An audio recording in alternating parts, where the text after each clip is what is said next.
ધંધુકા નવનિર્મિત બ્રિજની સુરક્ષા પર પ્રશ્નચિહ્ન ઊભો થયો છે. બગીચા સામે ટેન્કર અને ફોર વ્હીલ વચ્ચે અચાનક અકસ્માત સર્જાયો હતો. અમદાવાદ જિલ્લાના ધંધુકા શહેરમાં નવસર્જિત બ્રિજની સુરક્ષા વ્યવસ્થાને લઈને ગંભીર પ્રશ્નો ઉઠી રહ્યા છે. બ્રિજની બંને બાજુ બમ્પ ન મૂકવાના કારણે અકસ્માત થવાની સંભાવના વધી રહી છે. આ જ જગ્યા પર 8 દિવસ પહેલા પણ એક ડમ્પર અને ફોર વ્હીલનો અકસ્માત થયો હતો. ત્યારે આજે સવારે બગીચા સામે એક ટેન્કર અને ફોર વ્હીલ વચ્ચે ટક્કર લાગતા અકસ્માત સર્જાયો હતો. આ અંગે 5 દિવસ પહેલા પણ ધંધુકાના નગરપાલિકાના કોર્પોરેટર ભદુભાઈ અગ્રવાલ દ્વારા માર્ગ અને મકાન વિભાગ સ્ટેટના નાયબ કાર્યપાલક ઇજનેર સમક્ષ લેખિતમાં રજૂઆત કરાઈ હતી.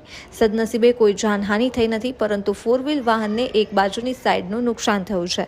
જાહેર અને વાહન ચાલકોના મતે બ્રિજની ચડતી ઉતરતી જગ્યાઓ પર પૂરતી સુરક્ષા વ્યવસ્થા અને ગુણવત્તા સુનિશ્ચિત કરવી અનિવાર્ય છે. તંત્ર દ્વારા તાત્કાલિક પગલાં લેવામાં ન આવે તો ભવિષ્યમાં વધુ ગંભીર અકસ્માતો થવાની સંભાવના નકારી શકાય નહીં. Reporter CK Barad.